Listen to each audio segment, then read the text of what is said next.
जो precious belt है वो मूवमेंट करती है सन के साथ, तो किस प्रकार के क्लाइमेट की मेक होता है, कौन सा क्लाइमेट? तो आपका आंसर है मानसूनी जलवायु।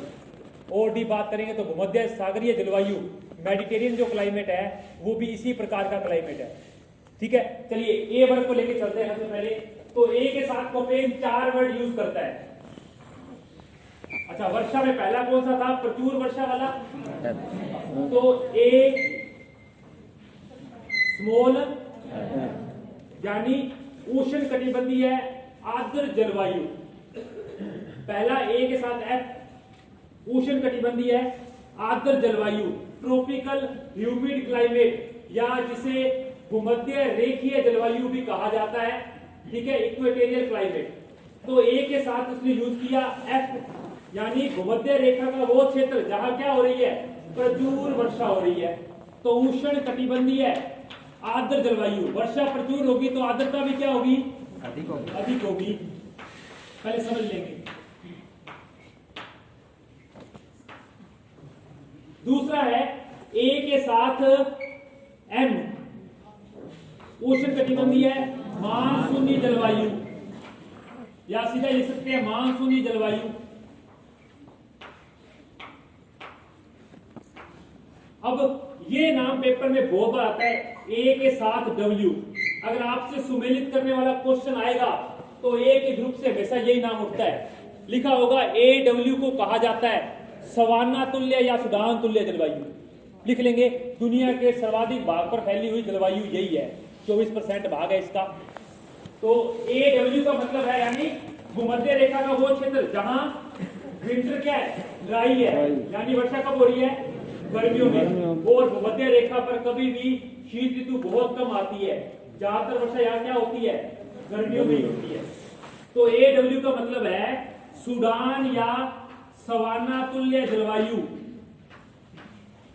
सूडान या सवाना तुल्य जलवायु। हमने इसको एक बार समझ लेना, क्योंकि जब राजस्थान में बात कराऊंगा ना तब मैं बोलूंगा नहीं, तब आप ही बोलेंगे सामने से, क्योंकि वहां यही है A W A M A. तो भारत में कहाँ वर्षा हो रही है वहां ए एम चलेगा। भारत में जहां मध्य क्षेत्रों में कम वर्षा होती है वहां ए डब्ल्यू चलता है। हिमालय पर बर्फ जमी रहती है वहां ध्रुवीय जलवायु पाई जाती है। तो अगर आप इसको एक बार समझ लेंगे तो ना तो राजस्थान में दिक्कत आएगी ना भारत में दिक्कत आएगी। ये नाम उठा के रखने हैं बस। अभी तो समझ में आ रहा है सबको? ठीक है। अब भारत में आता है ए एस। आप कभी भारतीय मैप को देखना, तमिलनाडु एक ऐसा क्षेत्र है जहां वर्षा कब होती है? शीत ऋतु में होती है।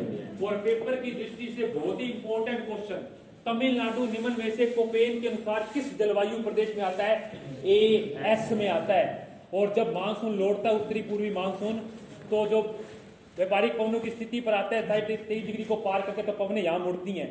और जैसे मुड़ती हैं बंगाल की खाड़ी से आर्द्रता ग्रहण करके जाते वक्त इस तमिलनाडु के किनारे पर वर्षा करती है। भारत के लिए प्रयोग में लाया गया, देख लीजिए।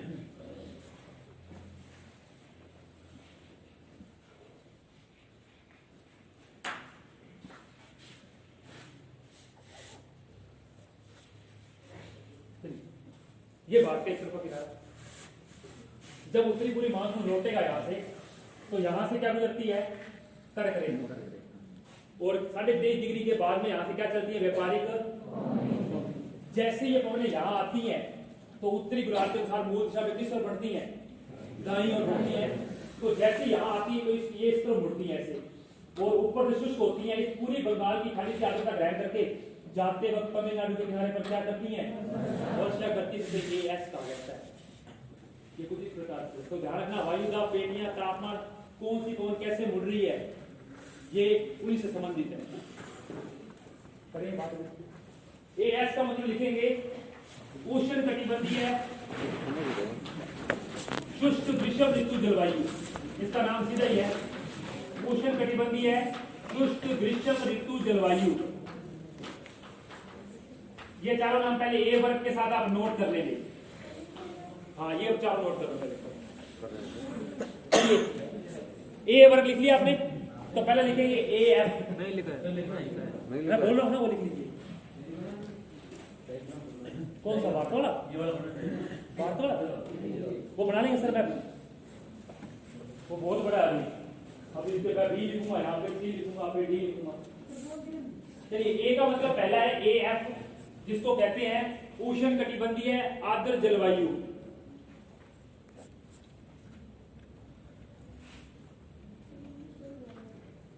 इक्वेटोरियल ह्यूमिड क्लाइमेट या tropical humid climate. Tropical humid climate A F, या इसे भूमध्य रेखीय जलवायु भी कहते हैं। भूमध्य रेखीय जलवायु, इक्वेटोरियल क्लाइमेट। दूसरा है ए एम मानसूनी जलवायु। दूसरा है ए एम मानसूनी जलवायु। ए एम मानसूनी जलवायु।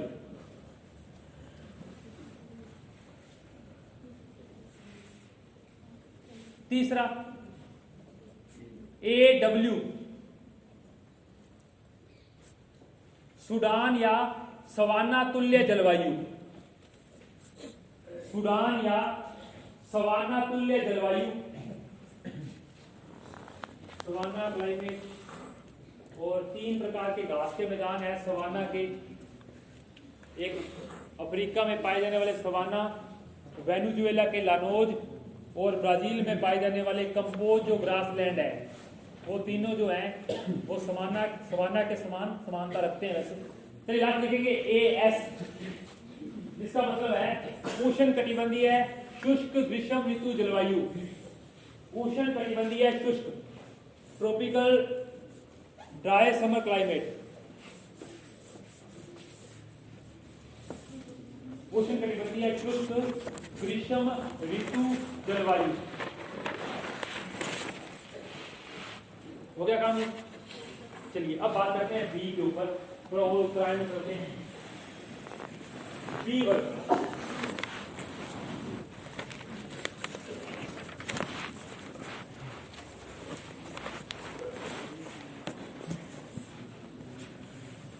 इनके नाम पढ़ लेना, इसका मतलब क्या है, तो अभी के हिसाब से ये बहुत होगा। दूसरा है बी वर्ग।